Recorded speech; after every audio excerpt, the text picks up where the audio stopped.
Okay, thanks for joining farmbusinessconsulting.com. I'm Ken Ploss, and I'll be taking us through the April 24th StatsCan seeding acreage report. Again, this is the first report that comes out as to the seeding intentions from farmers across Canada. It includes Quebec, Ontario, Manitoba, Saskatchewan, Alberta, and parts of BC. But mostly where most of the acres are growing, of course, is the prairies, Manitoba, Saskatchewan, and Alberta, and that's what we'll be focusing on. The report, of course, is taken from March 15 to the 30th, and we all know what the weather was like during that time frame. So again, that's where the report is taken from. The survey is taken or given to the farmers, and they fill it out from there.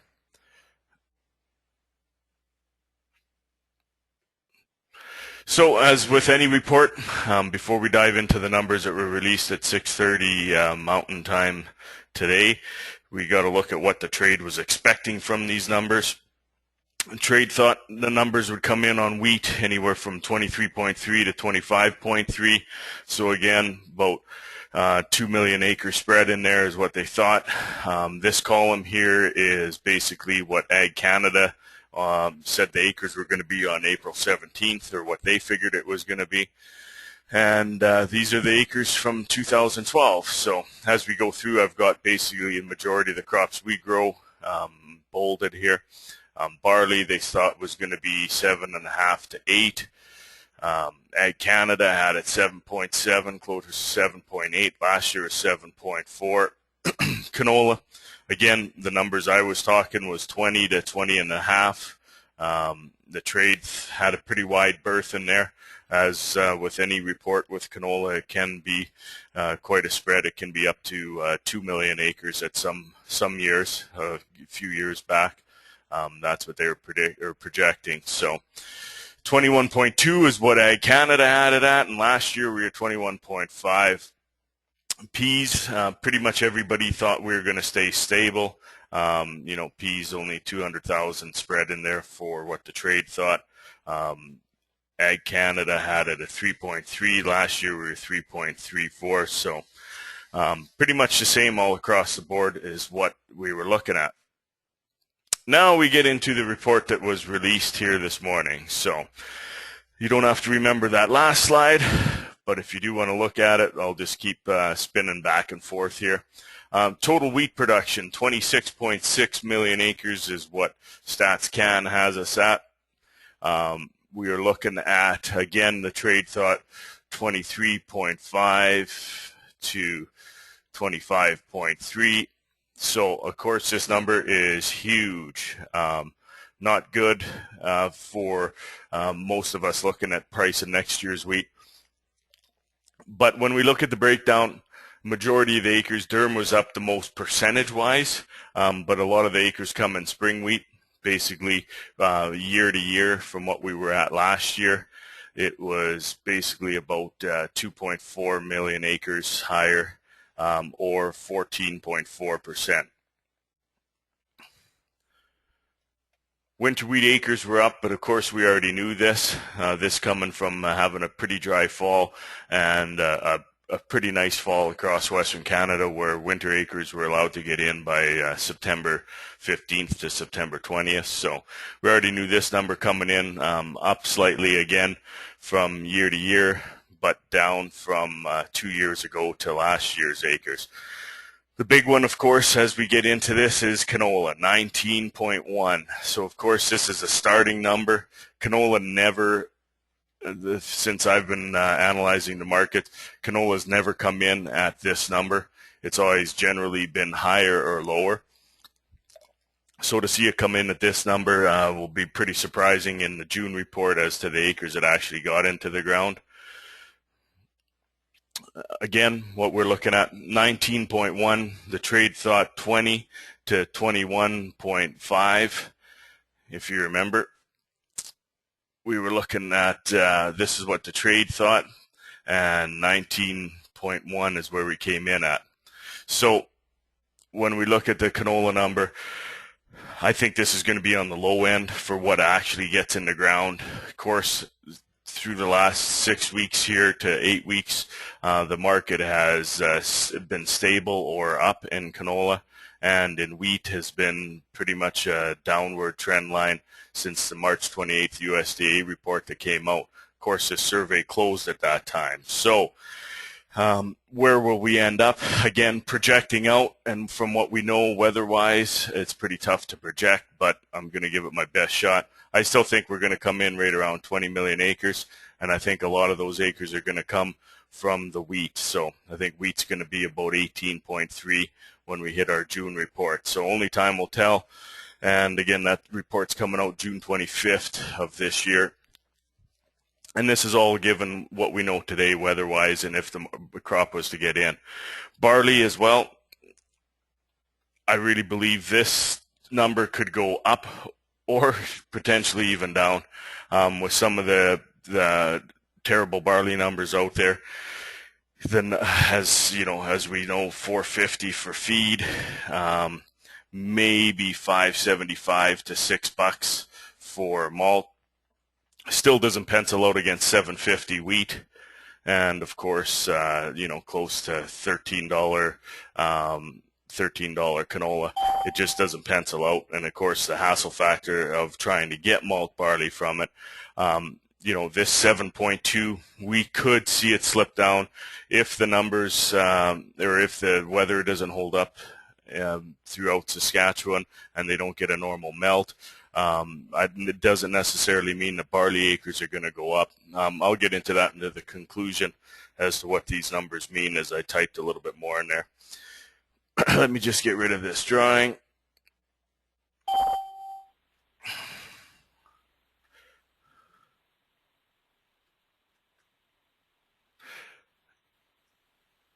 Okay, and another number that's very curious if you look is soybeans. And that's from 2 years ago, 3.5 million. But this year, let's just say 4.3. So a huge increase year over year is 3.4. But couple that with 8% from last year, we're up over 10% more acres in Canada of soybeans. And I only see that trend continuing as long as soybeans stay in the plus $11 range in the States. So corn is another one that's up a couple 2 years. We're up at 18%. In 2 years is where we've come from. You look at 2011, 3.2, 3.8 projected to go in, although some of the tweets I've been reading this morning from Ontario is that they're lucky if they get close to their 2.2 that's projected to come from Ontario. So a lot of the soybean acres are Manitoba, and the corn as well is Manitoba increase, but plus Ontario acres going up in corn. So follow number, summer follow again, down is what StatsCan is saying, 21%, 3.5. This is another number I find hard to believe that'll actually get in the ground. So let's say this number stays stable at 19.5, wheat stays at 19. I really feel a lot of those acres may be going into this number here. Could be 4.5 to 5 million from what we know now. If we get extreme flooding in Saskatchewan, then we'll be looking at 2 years ago where summer fallow acres were 11 million. So you see there's 8 million acres in play here that if it turns into summer fallow, it's got to come from somewhere. And it could be canola, wheat, barley. It could be all these crops going forward. So the weather in May, I can't stress enough, is going to be very crucial. And what we're going to be looking for in the weather reports is a long stretch of good, dry, melting weather, not like what we have coming up in our forecasts here, with weather sitting at 3-4 days of high teens and then a couple days of maybe not even reaching 0 degrees and snow or rain. So that's not good melting weather, not good drying weather. So another slide I put in here is I wanted to point out is 2011, and you'll see why I'll get into that. Again, what we're looking at on this slide is how many acres didn't get into the ground 2 years ago with the extreme flooding and moisture situation in Saskatchewan and Manitoba. And of course, we look at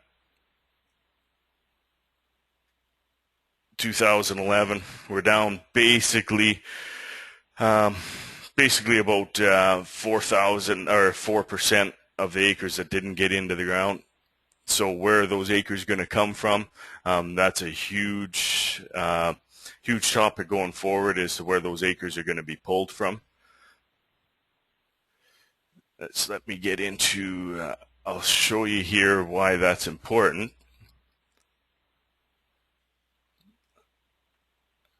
Is when we look at the soil situation or moisture situation in Saskatchewan, again, April 16th is when this was released, so 8 days ago. I had it posted up to the website. But here's the extreme 1 in 25 year event for flooding in Saskatchewan, even higher than 2-3 years ago. And you see the areas. This was the area that had most of the flooding in here. They're still out there on a 1 in 25 or 1 in 10 year event.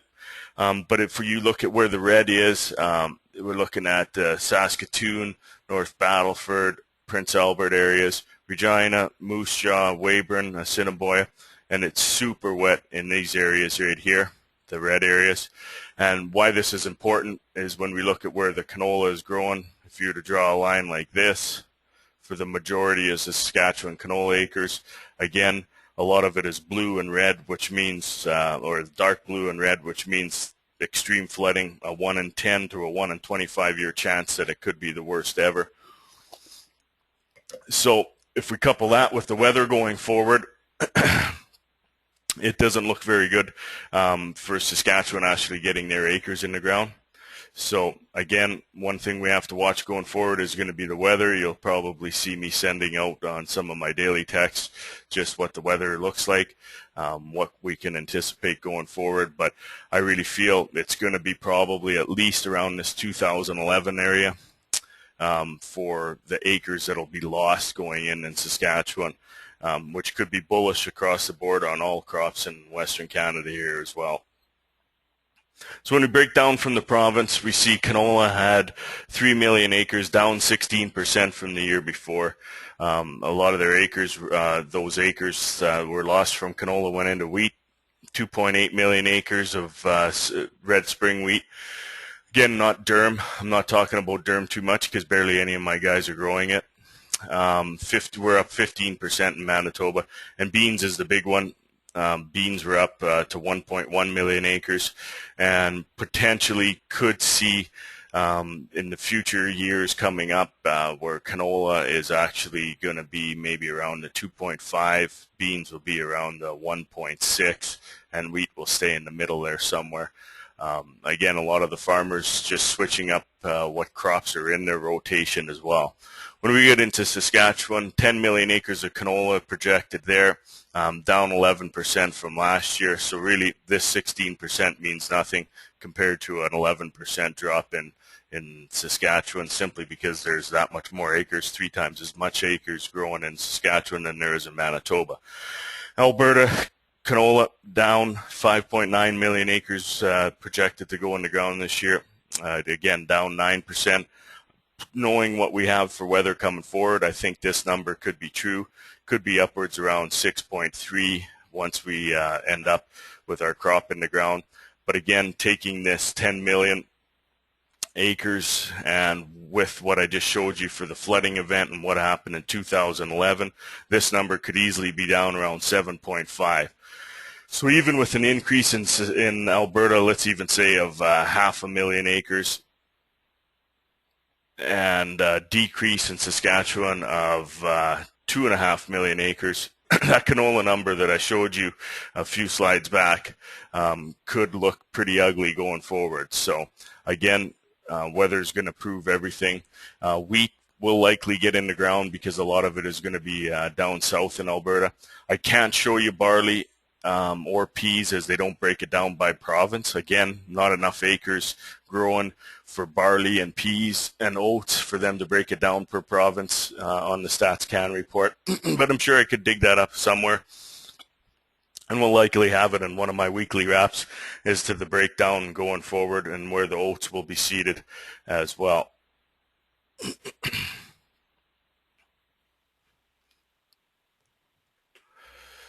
Okay, let's just get on to the next slide. So in conclusion, like I said, what we're looking at, canola very bullish going forward, especially with the weather we have on our horizon. What we're going to be looking at is, of course, not only the weather we have in Alberta for getting our acres in, plus maybe a little bit more with fall futures potentially running in the next 2 to 3 weeks, but what we have in Saskatchewan. We do have to remember that bullish fall futures for canola. It is a $65 a ton inverted market right now from May. So a bump through May, which generally happens from now till May 25th in canola, we could be looking at about $20 to $30 a ton only in fall canola, and that'll probably be enough. Again, that's why we have good basis levels locked in, that we don't have to worry about it. $20 to $30 a ton with the basis levels we have locked in. We'd be looking about $13.50 a bushel is what we'd be getting for off the combine. And then we'll just have to discuss how much we want to do with that. Excuse me. On barley, bullish, like I said, going forward, depending on the weather. What we do have to remember is that if Saskatchewan does switch some of their seeding intentions, maybe from wheat to barley, canola in some places to barley, what we do have to remember is Saskatchewan barley is a long way from the malt plant, and especially a long way from Lethbridge. So I really feel that in Alberta here, we're going to be looking at increase in malt prices and Lethbridge feed prices going forward. We won't see that likely until probably the June, July area, especially looking at what weather we're going to have going forward. Wheat, bearish, it's down 5%. It's 5% higher from the trade's highest estimate. So again, a lot of wheat to go in the ground. But this is going to be offset going forward from the Dakotas and Montana and parts of the northern states that grow CWRS, simply because it doesn't look like they're going to get their wheat acres in as well. So even if Canada ends up with 1 million acres more of wheat than what the trade had expected, could be offset by 1 million acres less of wheat in the northern states as well too. So they're having a terrible melt going forward. Peas, as we're back into peas again, stable acres will create stable prices. The greens, still we're going to carry probably $1.50 to a $2 premium over the yellows.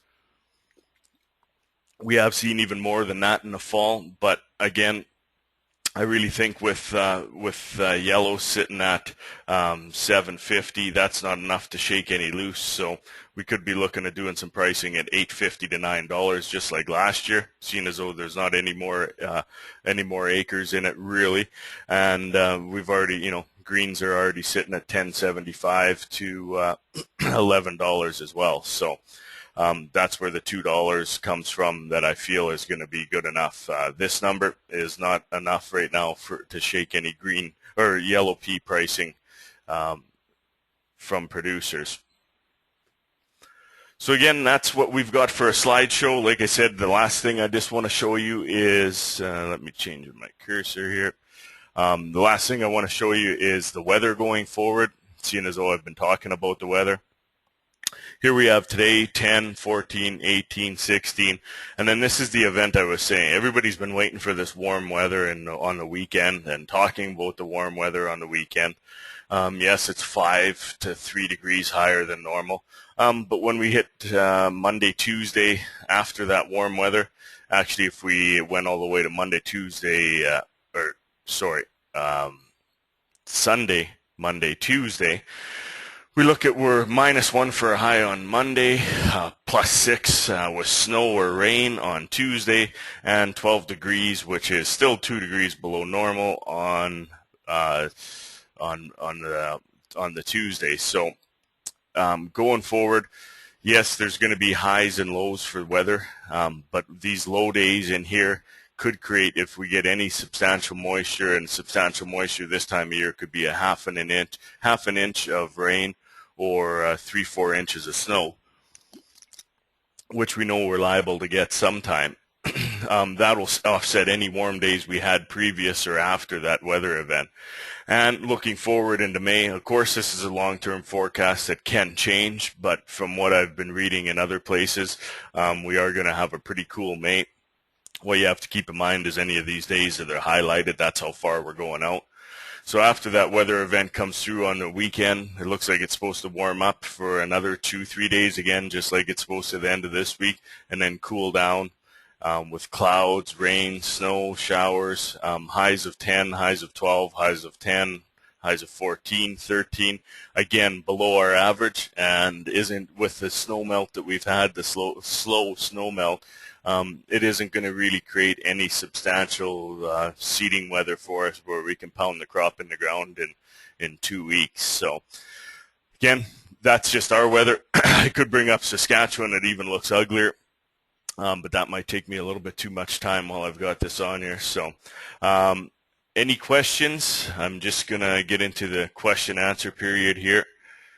I'll check my phone. So again, if any of you want to put in a question, it's down on the bottom here and I can answer it. As usual, you can always phone me with any questions you might have after.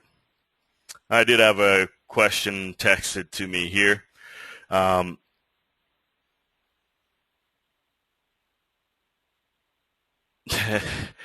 had one guy ask me if I was going to do a sports report too, probably because I'm doing some of the news and the weather, but no, I'm not going to do any sports because that's not my forte. So, but one other question I had here is, given the likelihood of Alberta getting their weather or their crop in the ground and Saskatchewan's poor weather, do you think that there'll be better premiums for Alberta farmers?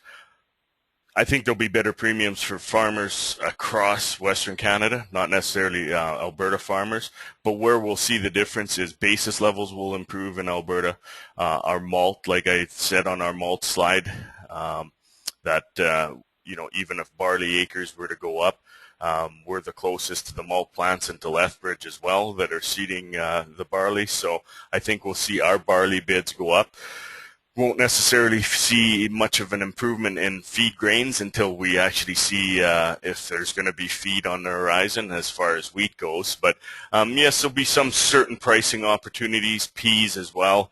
Again, in Saskatchewan, when I bring up their map, a lot of this good melting area, keep in mind it's from the 16th that we had this is their big pea area in here.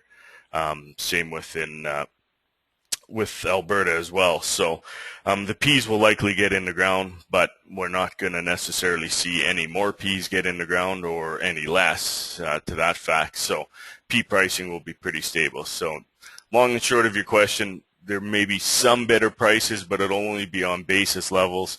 And again, with the end users like we have with the maltsters here in Alberta, or potentially even the grain companies. But right now, it is April 24th, and not one of you guys answered my question that you're going to be seeding today. So the best I got was 4 or 5 days of hot weather will make a huge difference in the fields, and hopefully within 10 days we will get into the fields. So that puts us at May the 4th, which historically, if we don't get our wheat in by May the 10th, grades substantially go downward from that point on. So on the wheat side of things, and when we talk about malt, pretty much seeding deadline is kind of that May the 5th. Anything after there, you lose your chance of getting malt is down 1 to 2% a day from every day after May the 5th. We don't get it in the ground, and those again are just numbers, historical numbers. Weather will play a big factor going forward. So seeing as though there's no more questions, I'll try and keep it short so that everybody can get out there and do what they're going to do in this warm weather. And again, if you want to watch this report again, if you joined late and didn't see everything, the video is going to be up on the website probably within the next couple hours or so. So if you're in at lunch or later, you can watch the video again and watch me go through the numbers. So thanks for joining, and the next I probably won't have a public webinar until after you guys are done seeding, so it'll be in June sometime, although I will be doing videos on reports coming with StatsCan stocks report on May the 4th, and also the WASDE report coming up on May 10th or 11th. I can't remember exactly. So those are going to be the next stuff. I'll have videos, but it won't be a public webinar. So hopefully we get the crop in the ground, and we'll talk to you all soon.